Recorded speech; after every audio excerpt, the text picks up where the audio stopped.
Vamos a empezar entonces. Recuerden, por favor, chicos, han estado preguntando si las participaciones van a cambiar, van a aumentar la nota de teoría. Eso es imposible. Las notas de teoría son eh, incambiables. A no ser este cambio de la pregunta, no hay nada más que cambiar. ¿Ya? Así que no. Pero la nota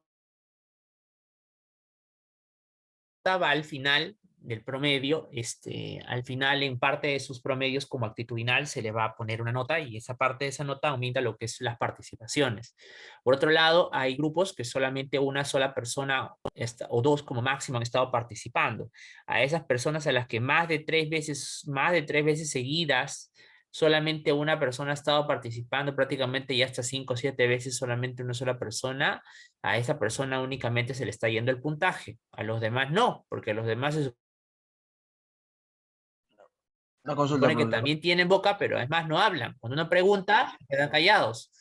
Entonces, yo les advertí cuando empezamos, ¿se acuerdan? Que tienen que tratar de participar todos, no solo una sola persona. Por eso se les da el tiempo para que ustedes puedan debatir en grupo en base a lo que han leído, porque además ustedes tienen acceso al sílabus. Entonces, no vienen desprevenidos, saben qué tema se va a tocar. Sí, a ver, Stuart tiene una pregunta. Profesor, una consulta. Esto de las participaciones de la nota actitudinal, Ujú. pueden aumentar si en cierta parte las notas que se han tomado en el examen, o sea, sumando todo, ayudan a elevar entonces la nota. Claro, pero al final, no a la nota del examen. A la nota del examen no hay forma alguna de levantarla. Por eso tienen que estudiar para la nota del examen. Esa es la nota al final, ¿no? Entonces, mientras más ustedes participen, obviamente su nota es mayor en la parte actitudinal, ¿no? Entonces, tienen que tratar de participar más porque de lo contrario, pues eso se va a ver reflejado en su nota, ¿no? No van a ayudar mucho. Ahora, esto ciertamente no es que va a aumentar una cosa de 5 puntos, pues no, obviamente su promedio final, eso es imposible, porque eso no solamente se toma en base a su participación acá, y también depende de sus participaciones, porque ojo, yo me doy cuenta que hay personas que, por ejemplo, hablan y hablan cosas sin sentido, yo les pregunto acerca, no sé, pues de la masticación y me empiezan a hablar de cuántos dientes tienen, cuántos, que el músculo, qué nervio le inerva, ¿no? O no sé, pues algo que en realidad no es el motivo de la pregunta, ¿no? Se supone que yo les doy tiempo otra vez para que ustedes debatan y encuentren la mejor respuesta, ¿no? Me dice, doctor, la masticación, ¿qué cosa es? La masticación es el movimiento de la boca que permite comer, ¿no? Ese tipo de participaciones ni siquiera las cuento, pues, ¿no? Tiene que ser se supone que otra vez ustedes vienen leyendo a la clase, ¿no? Entonces, esto tiene que tratar de ser lo más participativo posible. Yo sé que es un poco difícil en el tema del Zoom, pero ya en el Zoom hay herramientas como los grupos que permiten poder hacerlo, ¿no? Ya en su momento, cuando volvamos a la presencialidad, esto va a ser inclusive más obligatorio, porque ahí sí no va a haber forma de escaparse. Entonces, por favor, ¿ya? Muy bien, vamos a empezar entonces con la clase del día de hoy. Es una clase bastante corta y vamos a empezar con el tema de motilidad gástrica, motilidad intestinal. Entonces, vamos a empezar con esta primera pregunta en debate en grupos, ¿ya? Cada uno ya sabe sus grupos determinados, chicos, entran a sus grupos, ¿ya? Y empezamos. Listo, pueden ir entrando, por favor, doctores.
A ver, hay alumnos que no están entrando a sus grupos, por favor, entren a sus grupos, luego no hay que quejarnos de la falta de la nota, chicos, por favor, entren a sus grupos de una vez.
Muy bien, alumnos. A ver, ¿algún voluntario que quiere decirnos la primera pregunta? A ver, chicos, voluntarios, ¿algún voluntario? A ver, primero el doctor Gabriel. A ver, el doctor Gabriel, la primera pregunta, por favor. ¿Qué grupo pertenece? Al grupo 4. Muy bien, doctor, te escuchamos. La masticación, ¿no? Es la primera parte de la función digestiva y es el proceso mediante el cual se tritura la comida. Los elementos que intervienen vendrían a ser el incisivo, los caninos, los premolares y los molares.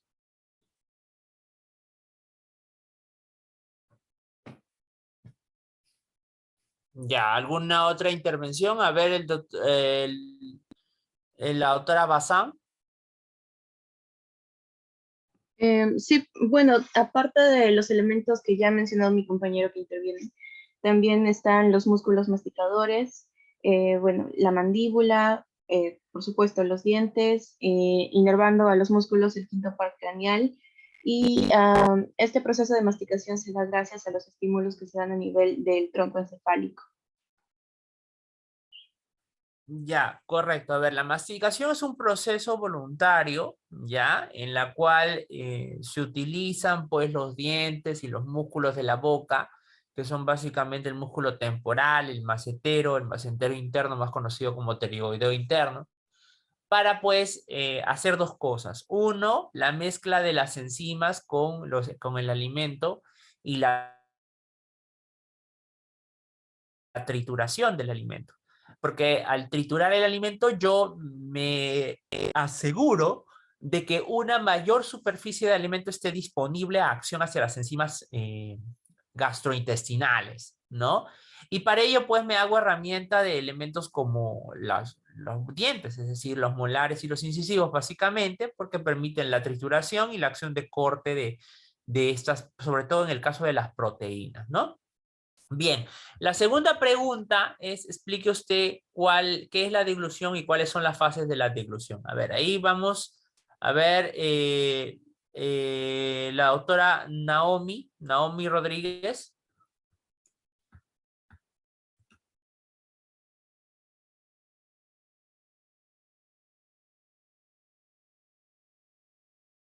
Doctora Naomi. Ella es integrante de mi grupo, yo puedo hablar, profesor. Ah, ya, ok. A ver, Bueno, Doctor, sí, aquí estoy presente. ¿Me escucha? compañera, vas a... Sí, voy a dar un concepto y de ahí tú lo complementas, ¿quién va a compañero. participar? Ambos, doctor, ambos. Ya, ok. A ver, Ya, entonces, a ok, ver, doctor.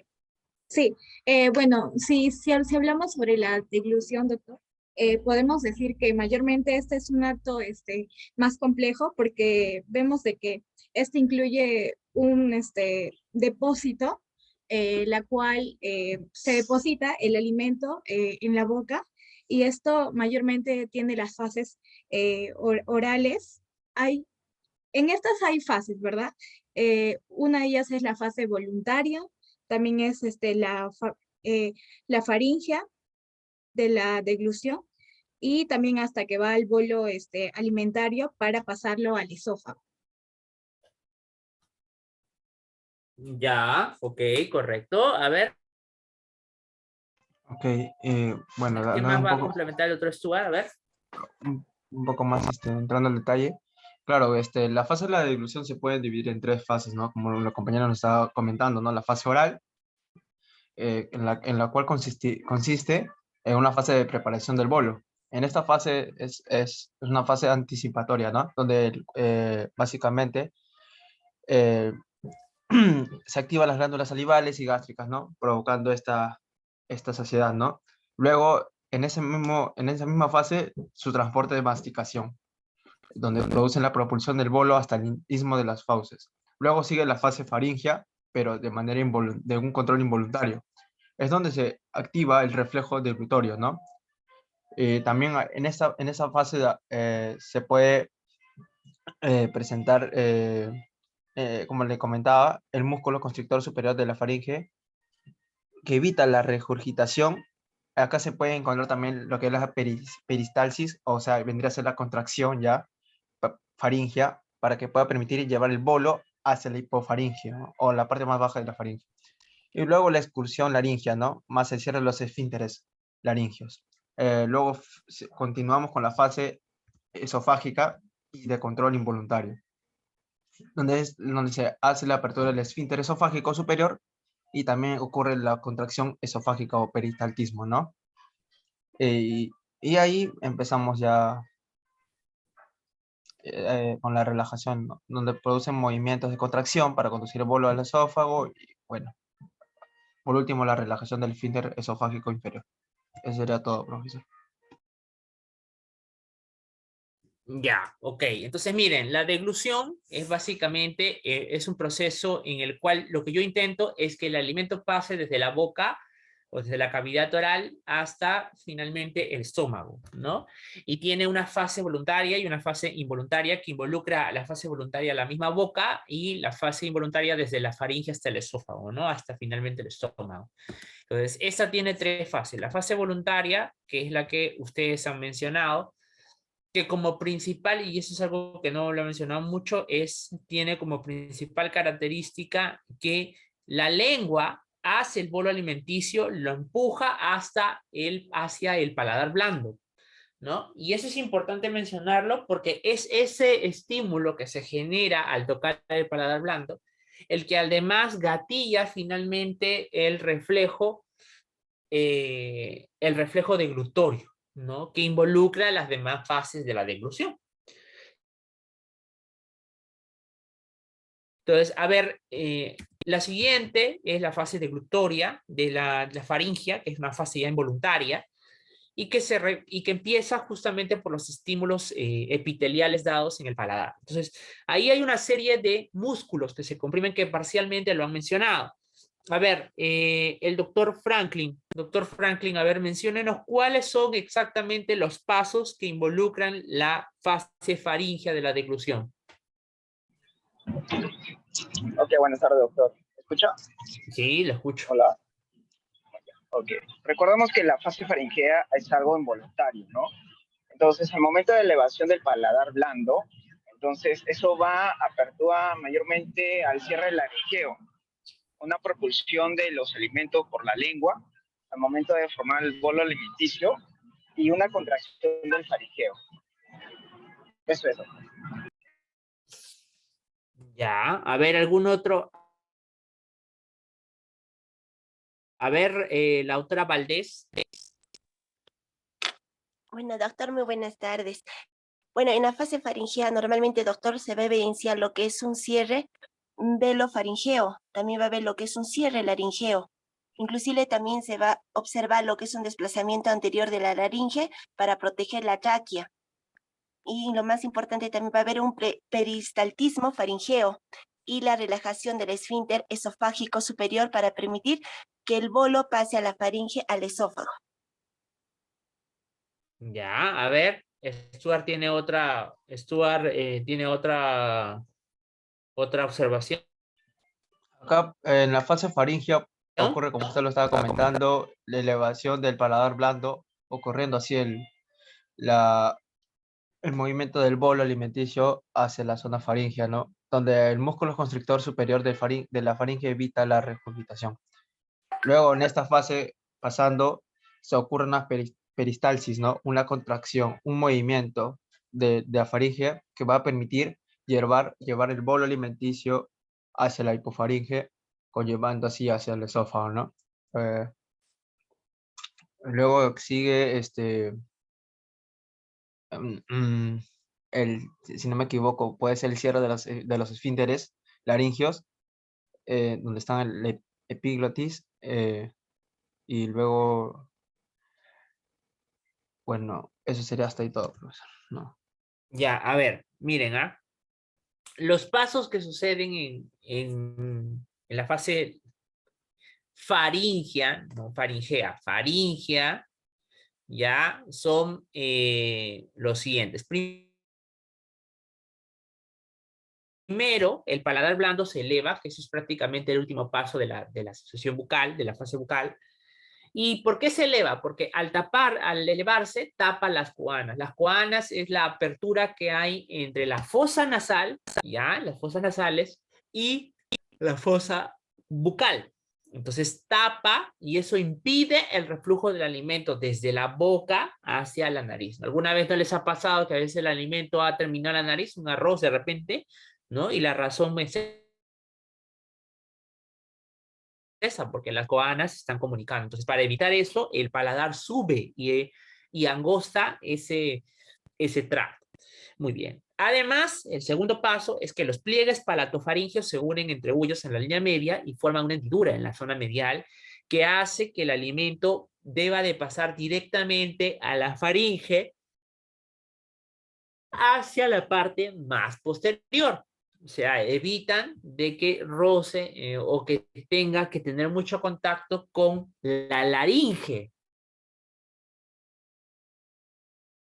Y la laringe, acuérdense ustedes que está por delante, ¿no? Por delante y hacia abajo inmediatamente de la faringe. Entonces, y el siguiente paso es que las cuerdas vocales se aproximan con fuerza. Acuérdense que las cuerdas vocales ya están adentro de la laringe. Y eso evita que a través de la glotis, o sea, el orificio que se forma entre las cuerdas vocales, pase alimento, ¿no? Porque el objetivo básicamente de la deglución en la fase faríngea es lograr que el alimento que pasa desde la boca hacia el esófago pase de manera fluida sin poder regresar ni a las fosas nasales ni irse a las vías respiratorias. Y el ascenso de la laringe por tracción de los músculos, que además va asociado a una relajación del esfínter esofágico superior que hace que el alimento que ha pasado desde la boca hasta la faringe, pues pase directamente hacia el esófago. Y todo eso es un proceso, pues, involuntario. Ese procedimiento es llevado a cabo porque a través de los músculos de la región faríngea, como los constrictores, gobernados básicamente por pares craneales como el glosofaringeo y el diespar craneal, pero además es ayudado gracias a la masticación, todo ello gracias al 12º par y también el 5º par. ¿No? En general se habla de que esta fase es una fase refleja, porque evidentemente no es voluntaria, sino que depende pues, de un acto reflejo directamente desde el tracto solitario o núcleo del tracto solitario en el tronco encefálico, ¿no? Muy bien. La tercera fase, que es la fase esofágica, ¿qué características tiene la fase esofágica? A ver, ¿quién me puede decir? A ver, Stuart. Se puede producir acá movimientos peristálticos, como lo comentaba, para conducir el bolo hacia el esófago. Y ahí ocurre también la relajación del esfínter esofágico inferior. O sea, ondas peristálticas secundarias y el peristema primario. Bueno, eso sería, profesor. Ya, en este punto lo que sucede es que primero hay una peristalsis primaria y una peristalsis secundaria. La peristalsis primaria es prácticamente la onda de contracción proveniente desde la fase deglutoria o desde la fase faríngea, ¿no? Esa onda peristáltica que viene desde arriba. Y básicamente depende de que la contracción empuja el bolo alimenticio desde la parte más proximal hacia la parte más distal, es decir, cefalocaudal, ¿no? Las peristalsis secundarias es producto que cuando el alimento pasa a través de las paredes del esófago provoca una distensión de sus paredes. Esa distensión de sus paredes genera un acto reflejo que inmediatamente hacia la distensión de la pared del esófago produce una contracción refleja, ¿no? Contracción refleja que se genera alrededor del bolo. Entonces generalmente, por ejemplo, las ondas peristálticas aparecen mucho más cuando hay de manera patológica, por ejemplo, algún grado de obstrucción o estenosis del esófago inferior que no permite el espacio, ¿no? Además, hay que mencionar que la velocidad con la que el alimento pasa desde la boca a lo largo de todo el esófago aumenta considerablemente cuando el individuo está parado o cuando está echado. Eso es obvio, ¿no? Por el efecto de la gravedad. Fíjense ustedes, ahí tienen inclusive que el tiempo puede hacerse el doble comparado solamente al efecto de la gravedad y de la posición de la persona al momento de estar alimentándose, ¿no? Muy bien. Correcto. El siguiente debate en grupos, vamos a hablar acerca del estómago y el tránsito intestinal delgado y grueso, ¿ya? Muy bien, estas preguntas son relativamente amplias, ahí está el tema, ahí donde dice reflejo no es vasovagal, sino es vagovagal, ¿ya? No vayan a confundir, vasovagal no, vagovagal, ¿ya? A corregir, por favor. Muy bien, van a pasar a sus grupos para debatir las preguntas que ahí encuentran. Vayan entrando, por favor, todos entren a sus grupos.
Admisión. Inscríbete en admisión.ulima.com.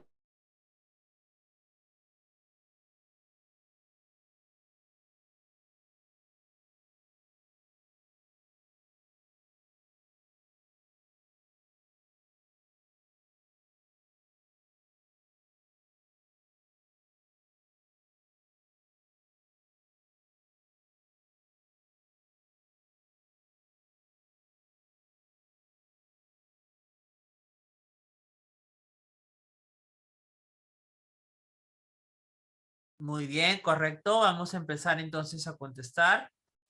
La primera pregunta, por favor, ¿cuáles son los movimientos peristálticos del estómago? ¿Qué es el reflejo vago-vagal? ¿Sí? A ver, ¿algún voluntario? Nos mencionan acá. Tenemos a la doctora Jacqueline. A ver, doctora Jacqueline.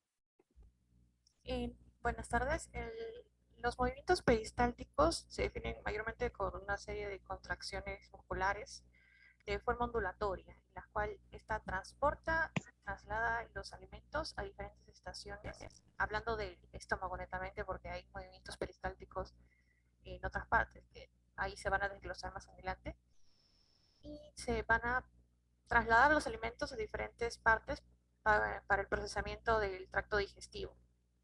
El reflejo vagovagal se genera cuando un alimento es ingerido, entra a la cavidad gástrica y aquí se genera un reflejo vagovagal cuyo eferente disminuye el tono de la pared muscular, principalmente del estómago, que permite que la acomodación del alimento sin generar aumentos de presión y después una relajación máxima que almacena el contenido.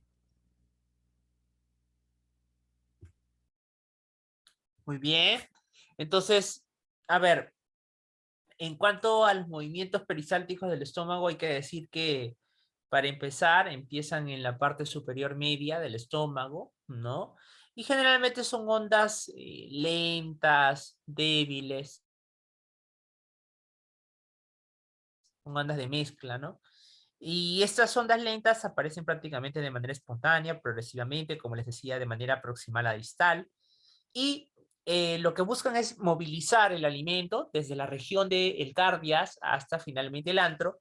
Y aquí encuentran una segunda respuesta, que son potentes anillos peristálticos con una respuesta refleja a la distensión de las paredes del antro, ¿no? Entonces, ¿qué provoca? Una contracción importante de la región del píloro que evita la salida inmediata del contenido del alimento del estómago que acaba de llegar hacia el duodeno. ¿Con el fin de qué? De promover un movimiento que se llama la retropulsión, en el cual el músculo al contraerse, la fuerza hace que el alimento regrese hacia el antro, hacia arriba, hacia el cuerpo, ¿no? Y eso pues genera un mecanismo de molición del bolo alimenticio, de tratar de molerlo, de hacer mayor digestión, ¿no? Y de mezclado, ¿no? Es un mecanismo de mezcla, en la cual el músculo del estómago acá pues no solamente busca almacenar, sino también busca mezclar el alimento, porque aquí además existe la acción de una enzima importante que es la pepsina, la cual se encarga de la ruptura de los enlaces peptídicos, ¿no? Y que es secretado por el estómago mismo. Vamos a ver, la función secretoria la vamos a ver mucho mejor en la siguiente clase. Además, hay que mencionar que el estómago tiene la característica de tener función de almacén, ¿no? Y de vaciamiento lento. Eso quiere decir que el estómago se encarga de regular la cantidad de alimentos de lo que hemos consumido, pasa directamente hacia el intestino delgado. Hay que recordar que el intestino delgado tiene la capacidad de una gran capacidad de absorción, pero básicamente depende de pocas cantidades, ¿no? Requiere y se toma su tiempo. Requiere pues de que las partículas estén lo más pequeñas posibles, puesto que nuestra mucosa intestinal solo es capaz de absorber moléculas pequeñas, no moléculas grandes. Entonces, al ofrecerle un bolo alimenticio amplio, rápido, imagínense con todo lo que comemos y lo rápido que comemos, ¿no? Necesitamos una cámara que lo mantenga, que sirva de almacén, hasta que poco a poco vaya liberando el bolo alimenticio. Y eso es el estómago. Por eso el estómago, en realidad, su utilidad no es tanta en la digestión del alimento, sino más bien en su función de almacén y de mezcla, ¿no? Bien. Listo. Entonces, ¿y qué es el reflejo vago-vagal? A ver, ¿algún voluntario? ¿Qué es el reflejo vago-vagal?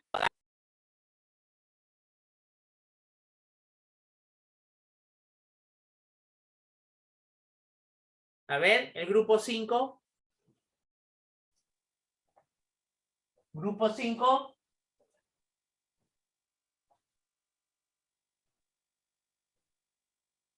Sí, doctor. Muy bien. A ver, ¿qué es el reflejo vago-vagal?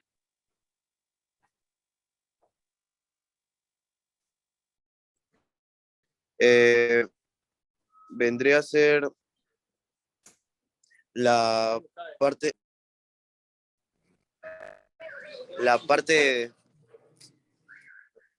que va desde del estómago hacia el tronco del encéfalo. No, a ver. Y su función es formar círculos concéntricos en la porción oral. Ya, a ver, el reflejo vago-vagal se llama así porque primero que nada sucede porque el estómago al distenderse, ¿no? Genera una señal, ¿no? Señales su distensión a través del nervio que lo inerva, que le da sensibilidad. En este caso, el nervio que le da la sensibilidad a la mayoría de las vísceras es el vago, ¿no? A través del sistema nervioso parasimpático. Y es este mismo vago, ¿no? El que además de darle, el que recepciona pues sensibilidades interoceptivas, también es el que brinda actividades motoras, ¿no? Y secretoras, de hecho. Ustedes van a ver que la gran cantidad de glándulas y de músculos que se mueven en el tracto gastrointestinal dependen del sistema nervioso parasimpático, en gran mayoría del nervio neumogástrico o vago o décimo par craneal. Entonces, el vago, de la misma forma que recepciona eso, manda las señales hacia núcleos del tronco encefálico y de núcleos del tronco encefálico directamente retorna una respuesta contráctil. Por eso se llama vago-vagal, porque es recepcionado por el vago y la respuesta también es brindada por el mismo vago. Pero es un reflejo porque no llega a la corteza, no es consciente, y por lo tanto solo llega al mismo bulbo raquídeo. ¿No? Muy bien, listo. La segunda pregunta habla acerca de los movimientos peristálticos en el intestino delgado. ¿Algún voluntario para responder? ¿Voluntario para responder la segunda pregunta, por favor? Muy bien, a ver, el doctor Franklin.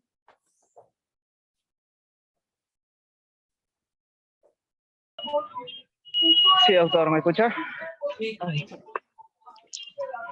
Ya. Acotando con su pregunta, mayormente la peristalsis mezcla y mueve el quimo, ¿no? De un lado a otro. Recordamos que eso va permitiendo de esa manera que los nutrientes sean absorbidos por el torrente sanguíneo a través de las paredes del intestino delgado. Entonces vemos que la peristalsis concluye en el intestino grueso, en donde el agua hacia los alimentos no digeridos pasa por el torrente sanguíneo, ¿no? Entonces, mayormente son ondas de contracción que sirven principalmente para mezclar el bolo alimenticio con las secreciones gástricas, dando un lugar de solución denominada quimo. Y eso, además, la fuerza está en contracción colabora en fragmentación del mecánico alimenticio, ¿no? Entonces, y ahora, ¿cuáles son los movimientos de la propulsión, no? Recordamos que los movimientos de propulsión, el peristaltismo, la estimulación en el punto del tubo digestivo va provocando la aparición de un anillo, que es la contracción que se propaga a lo largo del este. Entonces, eso cuando la persona va comiendo o va tragando, el alimento va pasando a la boca hacia la garganta, y también llamado como faringe, el esfínter esofágico o esofágico superior se va abriendo, ¿no? Y para que la comida pueda entrar hacia el esófago, va produciendo ondas de contracción musculares y va llamando al peristaltismo, ¿no? Y como propulsan los anillos hacia abajo. Eso es lo que... Ya, a ver. En el caso de las contracciones peristálticas del intestino delgado, hay que mencionar que busca como objetivo principal, uno, que el alimento viaje desde el intestino proximal hasta el distal, es decir, hasta el intestino grueso, pero además también provocar movimientos de mezcla del bolo alimenticio para que también siga habiendo una mayor amplitud de superficie de alimento en contacto con las enzimas secretoras por el páncreas, el intestino, el duodeno, etcétera, ¿no? Entonces existen dos tipos de contracciones segmentarias, las contracciones segmentarias y las contracciones peristálticas. Las contracciones segmentarias son aquellas que, como pueden ver en la gráfica, se dan en la mitad aproximadamente del bolo alimenticio y que lo que hacen es llevar una porción hacia cefálico y otra porción hacia caudal, ¿no? De tal manera que cuando se vuelven a mezclar, cuando se vuelven a unir uno con otro, se mezclan, ¿no? Que es más o menos lo que uno hace, por ejemplo, cuando hace la baraja de cartas, ¿no? La baraja de cartas hace, pues, ustedes separan los bloques y luego los vuelven a mezclar otra vez. Entonces, eso es algo parecido, ¿ya? Y lo que busca también es mezclar los alimentos y lentamente producir su transporte, ¿no? Porque además, al provocar la mezcla, pues generan que mayor alimento,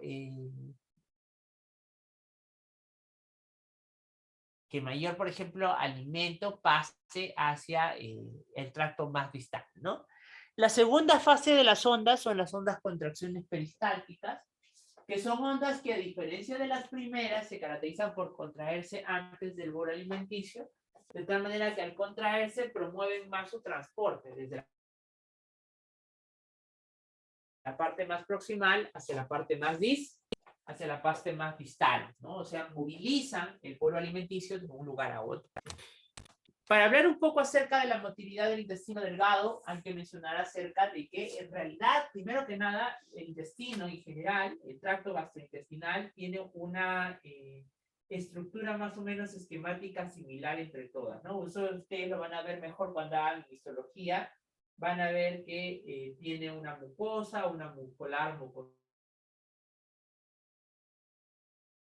tiene una submucosa, tiene además una capa muscular, ¿no? Y que en realidad esta capa muscular es doble o hasta triple, puede llegar a ser conocida como cile, ¿no? Que es la musculatura circular interna y la longitudinal externa, que finalmente, pues, se ve a lo largo de todo el trayecto, ¿no? Y que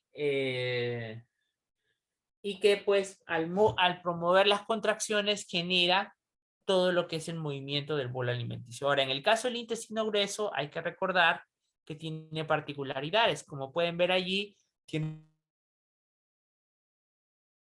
deformaciones que se conocen como las austras, producidas porque la longitudinal externa es de menor longitud comparado a la circular interna, ¿no? Eso es importante mencionar. Entonces eso genera unas dilataciones que se conocen como las austras, donde también permiten el paso del alimento.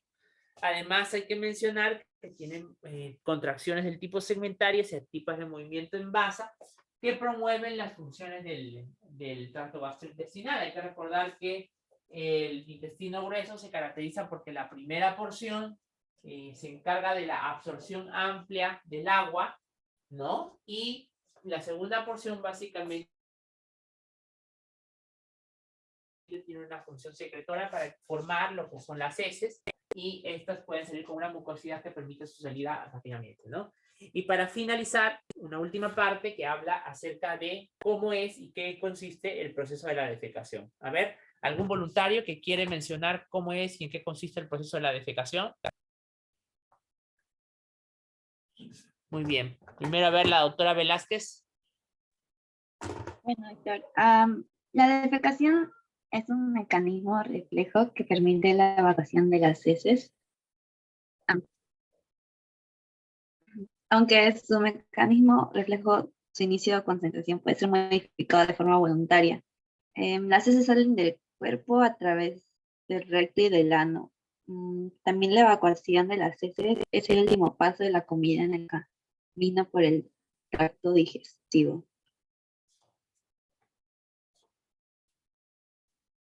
Ya, a ver, ¿algún otro aporte más? La doctora Rosa. Doctor, buenas tardes. Para que ocurra la defecación, primero tiene que haber un reflejo de la defecación. Y este, por ejemplo, tiene a uno de los tantos del reflejo intrínseco, que está mediado por el sistema nervioso entérico de la pared rectal. Lo que ocurre es que cuando las heces penetran en el recto, va a haber una distensión de la pared rectal y esta va a emitir unas señales aferentes que se van a propagar por todo el plexo mientérico, que prácticamente pertenece al sistema nervioso entérico. Y así va a iniciarse las ondas peristálticas en el colon descendente, el sigma y el recto. Lo que va a hacer esto es que van a impulsar las heces hacia el ano. Y prácticamente con esta estimulación lo que va a ocurrir es la defecación, ¿no? Que es una contracción refleja del recto y relajación de los esfínteres anales. Para que nosotros evitemos esto, va a tener que haber una contracción tónica, tanto del esfínter anal interno y del esfínter anal externo. El esfínter anal interno prácticamente está al interior del ano y el esfínter anal externo está compuesto por músculo voluntario estriado que está rodeando al esfínter interno. Correcto, ¿no? Muy bien. Entonces la defecación tiene una parte que es involuntaria en su gran medida y en la última parte está regulada por una zona voluntaria que está dada básicamente por el esfínter anal externo, como dijo la doctora, y que está inervado por el nervio pudendo, que es básicamente tiene función motora estriada, es decir, voluntaria. Toda la demás es básicamente función motora involuntaria. Cuando se alcanza una determinada cantidad de dilatación de la ampolla rectal, genera que provoque un estímulo, ¿no?, hacia los centros de la defecación, donde finalmente ustedes van a ver que se producen movimientos como el aumento de la presión intraabdominal, descenso del diafragma, ¿no?, el aumento de la inspiración,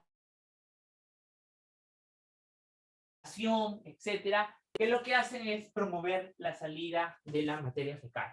Sin embargo, este punto está regulado al final por el esfínter anal externo. O sea que cuando la persona, pues hasta así uno tenga un montón de ganas, pues habitualmente el esfínter anal externo está en la incapacidad de impedir la defecación, ¿no? Hasta que la persona la considere oportuno, ¿no? Porque obviamente nosotros no defecamos en cualquier lado, ¿cierto? Entonces, por ejemplo, este es uno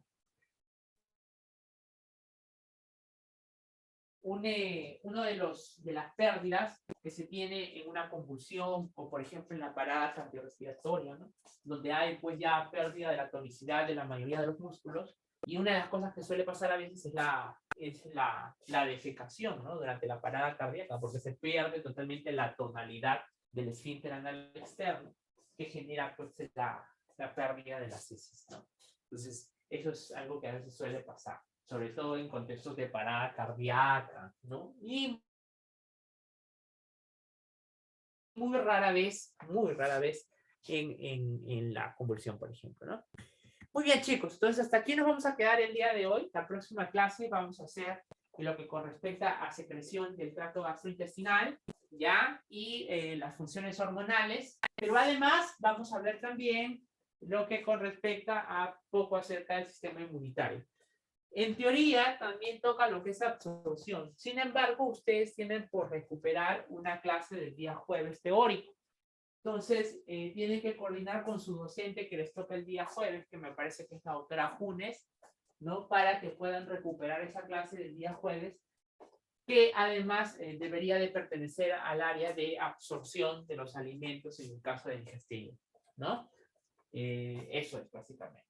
Muy bien, chicos, entonces nos quedamos hasta aquí el día de hoy. Esperamos que hayan entendido. Repasen, por favor, estudien, y ya saben lo del correo, lo de la lista de alumnos